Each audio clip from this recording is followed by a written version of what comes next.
تکبیر کے وقت بھی بدن ساکن ہو، قرات کے وقت بھی، رکوع میں بھی، سجود میں بھی، تشہد میں بھی، سلام میں بھی بدن ساکن ہونا چاہیے، یہ واجب ہے۔ اگر عمدن جو ہے بدن حرکت میں ہو، بدن ساکن ہونے سے پہلے ذکر پڑھیں تو باطل ہے۔ تو اس طمانینے کا راز کیا ہے؟ آج یہ عرض کرنی ہے۔ تو طمانینہ میں راز یہ ہے کہ بدن کے آرام ہونے کے ساتھ دل بھی آرام اور قرار پائے۔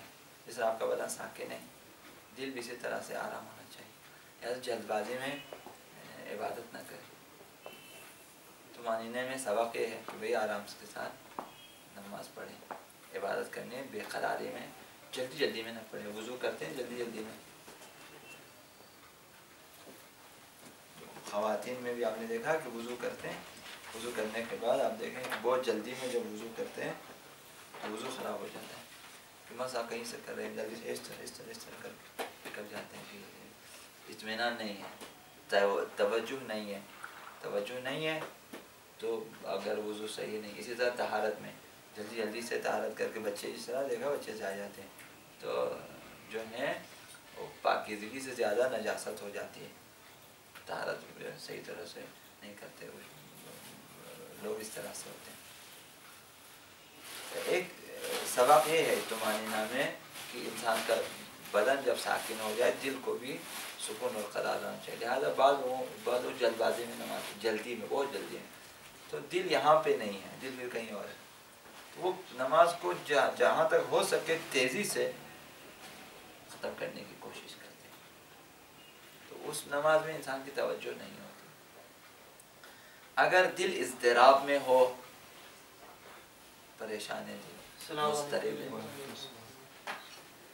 دل بے قرار ہے، تو عبادت مؤثر نہیں ہو سکتی، کیونکہ دل مکمل طور پر خدا کی طرف، عبادت کی طرف، معانی کی طرف متوجہ نہیں، تو عبادت میں بھی اثر نہیں ہوتا۔ ہماری دعاؤں میں اثر کیوں نہیں ہے؟ وجہ یہی ہے۔ اب جب سامنے آپ کے ڈال دیتے ہیں بھئی سر جناب کیا پڑھنا ہے، کہتے ہیں جو ہے 12,000 اما یجیب۔ اب اگر 3 بندوں کو 4 بندوں کو بٹھا دیں کہ 12,000 اما یجیب پڑھیں، اب 12,000 میں کم از کم 12 نفر بھی ہوں تو 1,000 پڑھنا انہوں نے، تو 1,000 میں توجہ کدھر ہوتی ہے؟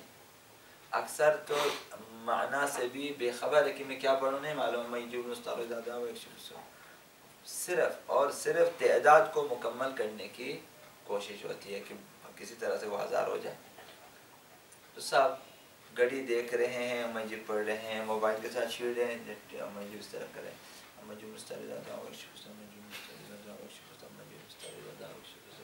اس طرح توجہ نہیں ہے، اس طرح۔ اسی طرح فاللہ پڑھتے ہیں، فاللہ خیر 14,000، فاللہ خیر حافظ، باقی کچھ لوگ 1.5 لاکھ پڑھتے ہیں فاللہ، کوئی 14,000 صلوات پڑھنا ہے 14 سے، اب وہ 12-14 بندوں کو بٹھایا آپ نے، وہی 14,000، اب وہ توجہ سے نہیں پڑھتا، موبائل میں لگے ہو، اس کو ٹچ سکرین ہے، ابھی ہلا رہا ہوتا ہے، میسیج بھی کر رہا ہوتا ہے ساتھ ساتھ، ایک ہاتھ میں تسبیح اور گھما رہا ہے، تو جب توجہ نہیں ہے اب اس دعا کا اثر نہیں ہوتا۔ ایک اثر یہی ہوتا ہے کہ آپ تھک جاتے ہیں، یہی اثر ہے اس کا فائدہ، کہ آپ تھک گئے، آخر میں جب روٹی کھانا اگر صحیح نہیں ملا تو آتے ہوئے صاحب خانہ کو بھی ٹھیک ٹھاک سنا کے واپس آ جاتے ہیں، اس لحاظ مؤثر نہیں ہے، اگرچہ کسی حد تک مؤثر ہو بھی سکتا ہے کہ بعض لوگ اگر چند عدد بھی توجہ کے ساتھ پڑھے تو ممکن ہے کہ اسی کا اثر ہو۔ ہم لوگ تعداد کو تسبیح بھی نماز کے بعد پڑھتے ہیں، تو شیطان ہماری توجہ کو ادھر سے ادھر کر دیتے ہیں، ہم اللہ اکبر اللہ اکبر، پھر ادھر وہ ادھر ادھر کیوں کر رہا ہے؟ توجہ نہیں ہے، تو وہ جو 34 اللہ اکبر پڑھا، 33 الحمدللہ، 33 سبحان اللہ، بغیر توجہ تسبیح ختم ہو جاتی ہے، جب توجہ نہیں اثر بھی کم ہے، تو لہٰذا نماز میں طمانینہ لازمی ہے کہ بدن آرامش پائے، یہاں تک تو خدا نے لازمی قرار دیا، وہی اس کے بعد تمہارے اختیار میں ہے، اپنے دل کو بھی مطمئن کرو، لہٰذا وہ جو جلد بازی والا کام وہ کر کے آ جائیں، گھر کے نماز کے لیے فرصت نکال کے آ جائیں. ہم لوگ نماز کو پڑھ کے کام کے لیے فرصت نکالتے ہیں. یہ ہماری غلطی ہے. جلدی جلدی نماز پڑھیں تاکہ وہ کام کریں، نہ جلدی جلدی وہ کام کریں تاکہ پھر نماز پڑھوں میں. بہت فرق ہے ان دونوں میں، کہ آپ نماز کے لیے ٹائم نکالنے میں نماز کو جلدی جلدی کریں تاکہ کام کے لیے ٹائم نکالیں. دوست کے پاس جانا ہے، میٹنگ میں جانا ہے، آفس میں جانا ہے، پکنک پہ جانا ہے، جلدی جلدی نماز پڑھا، ناشتہ لگا ہوا، روٹی ٹھنڈی ہو جائے گی، جلدی جلدی چائے ٹھنڈی ہو جائے گی، جلدی جلدی کریں وہی کھانا ٹھنڈا ہو جائے گا. جلدی جلدی نماز پڑھیں تاکہ کھانے میں دیر نہ ہو، جلدی جلدی نماز تاکہ سو جائیں جلدی جلدی. دیکھیں نا، نماز جلدی جلدی اطمینان اور قرار سکون اس طرف کے لیے رکھیں. ایسا نہ کریں. امیر انہوں نے فرمایا کہ بہترین اوقات کو نماز کے لیے رکھیں. کھانے کو دوسرے اوقات میں پڑھیں، جلدی جلدی کھائیں. یہ کریں بھائی، جلدی جلدی کھائیں تاکہ نماز پڑھیں آرام سے. نہیں کہ جلدی جلدی نماز پڑھیں تاکہ ہم آرام سے بیٹھ کے ناشتہ کریں. یہ فرق ہے. یعنی اس نماز میں جو ہم جلدی جلدی پڑھیں گے تو سکون نہیں ہے، طمانینہ نہیں ہے، دل میں طمانینہ نہیں ہے. اعضاء و جوارح میں ظاہری طمانینہ ہے، بدن ساکن ہے، لیکن دل بے قرار ہے. کھانا لگا ہوا ہو، بھوک بھی لگی ہوئی ہو، اور دسترخوان آپ کو پتہ ہے وہاں پہ کیا پکایا، تو آپ رکوع سجود میں بھی ذہن میں یہی آ رہا ہے کہ چمچ کے ساتھ میں ڈال رہا ہوں، ذہن ادھر ہے کھانے پہ، دسترخوان پہ. تو طمانینہ، لہذا دل اگر مضطرب ہو، مطمئن نہ ہو تو توجہ نہیں ہے.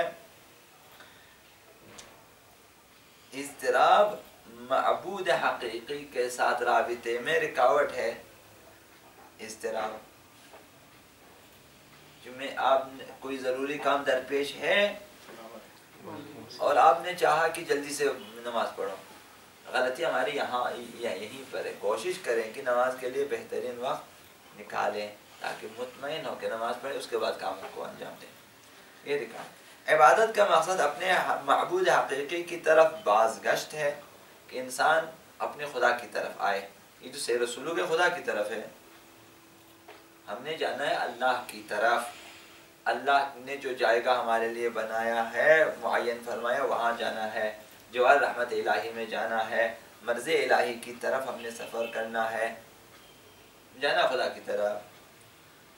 اور حصول قرب الہی ہے، خداوند متعال کی خوشنودی اور قرب حاصل کرنا. عبادت کا مقصد یہ ہے زیادہ سے زیادہ انسان خدا کی مرضی کو حاصل کرے. یہ نفس مطمئنہ کے لیے ممکن ہے، یعنی نفس مطمئن ہو تب ممکن ہے یہ سفر کرے. ورنہ ہم اس طرف سفر جا رہے ہیں، جلدی جلدی نماز پڑھ کے جانا چاہتے ہیں خدا کی طرف. چھوٹا سا قدم، دنیا کی طرف 10 بڑے بڑے قدم ہے نا. شادی پہ جائیں گے، کھانے کے لیے لباس پہن کے آفس جاتے ہوئے پہلے چہرہ دھو لیں گے، صابن کے ساتھ مسواک بھی کریں گے، سب کے ساتھ خوشبو بھی لگائیں گے، پھر ہیئر سپرے وغیرہ لگائیں گے، جیلی میلی بھی لگا کے سن کے آئینے کے سامنے کھڑے ہو کے ٹائی بھی ٹھیک کر کے جو ہیں وہ جائیں گے کہ ابھی آفس جانے کے قابل ہو چکا ہوں. صحیح.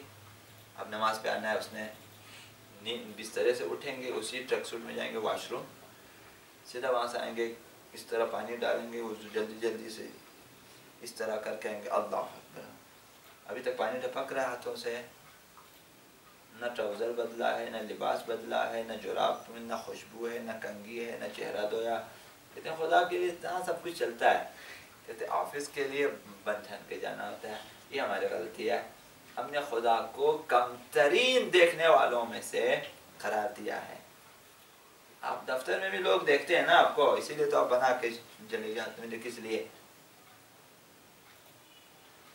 بنا کے جانے کا مطلب وہاں کچھ لوگ دیکھیں گے آپ کو، راستے میں کچھ لوگ دیکھیں گے.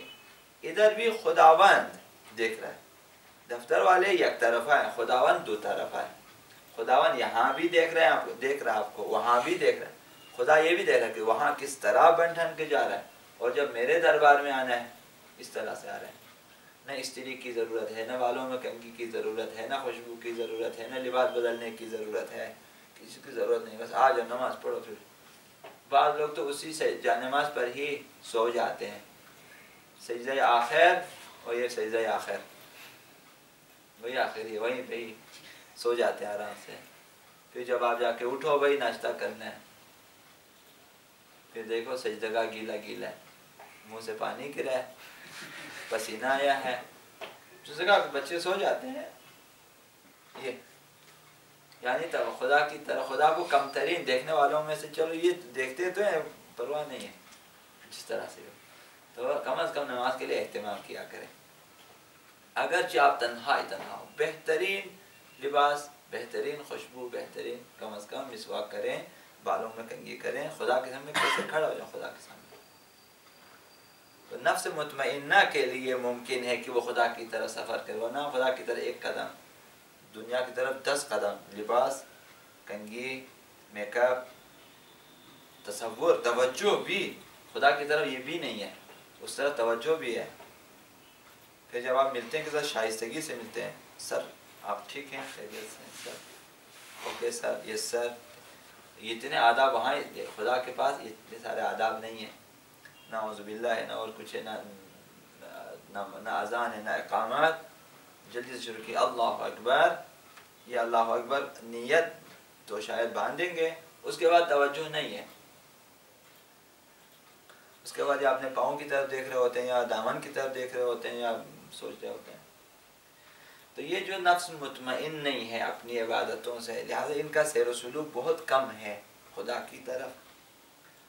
خداوند متعال نے فرمایا یا ایتھا النفس المطمئنہ ارجعی الی ربک، اے نفس مطمئنہ آ جا اپنے پروردگار کی طرف. تو نفس مطمئنہ آ سکتا ہے خدا کی طرف، رجوع کر سکتا ہے. راضیۃ مرضیہ، اس حال میں کہ دونوں راضی ہیں. یہ صاحب نفس مطمئنہ خدا سے راضی ہے، خدا اس سے راضی ہے، تو راضیۃ مرضیہ. یہ شخص، اس کی دو حالتیں، ایک راضی ہے اور ایک حالت اس کی مرضی ہونا ہے.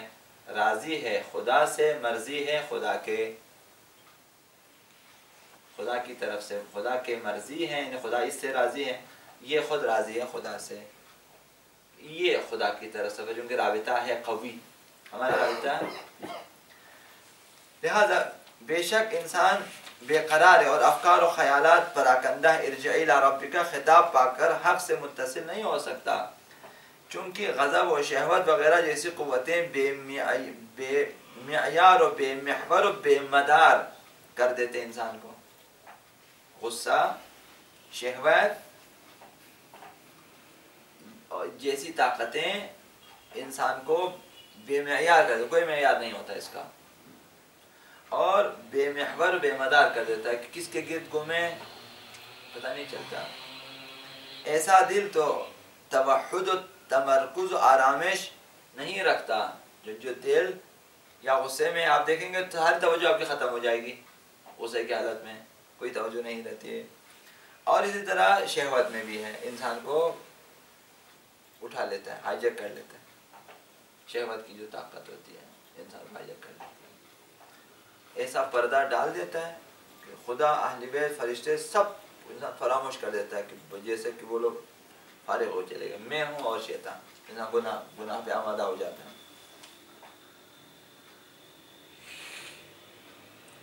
پھر جب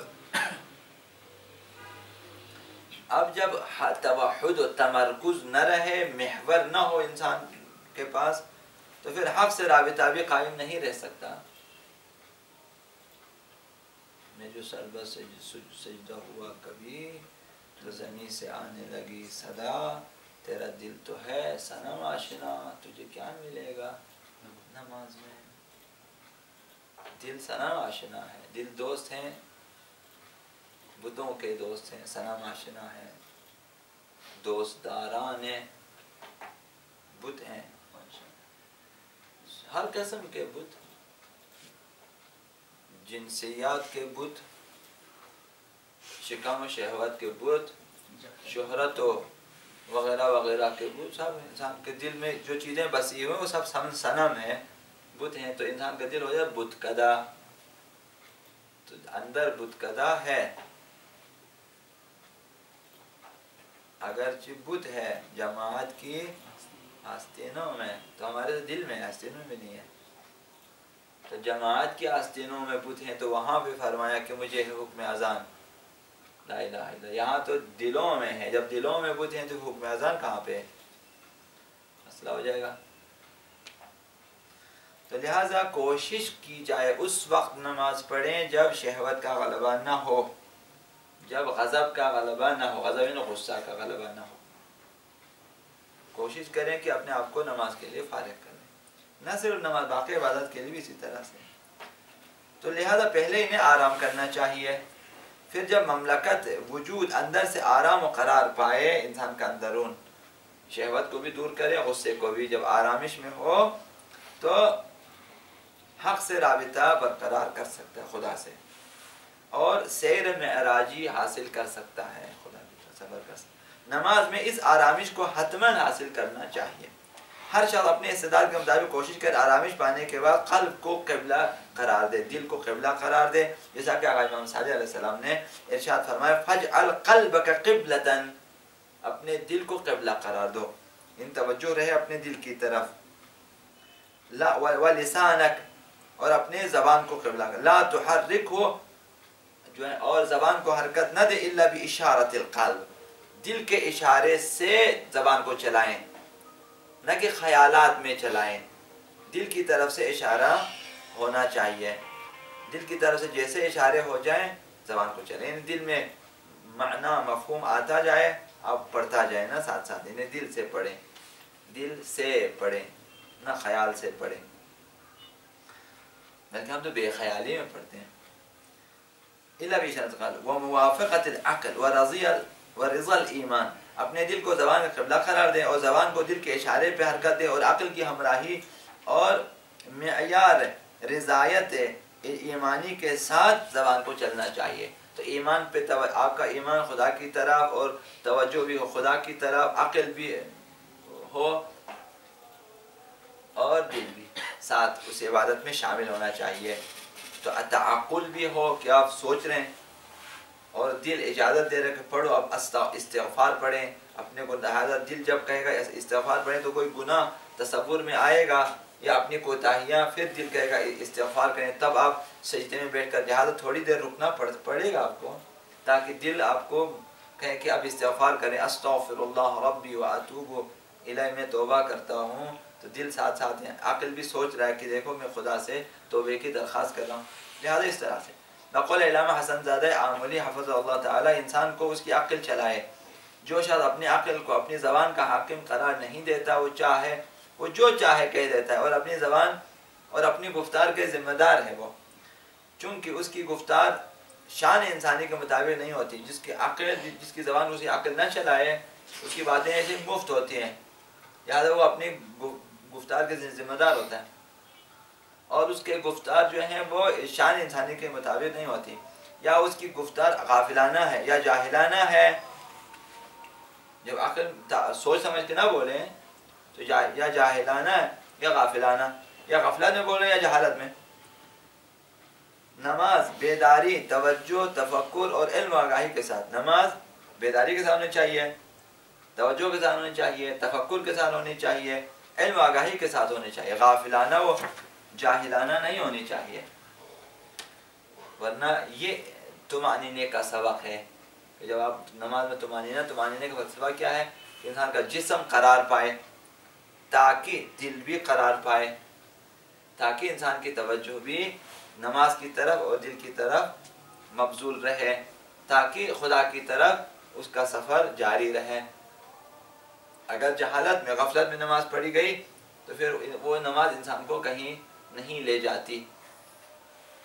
محمد وآل محمد صلی اللہ علیہ وسلم، محمد وآل محمد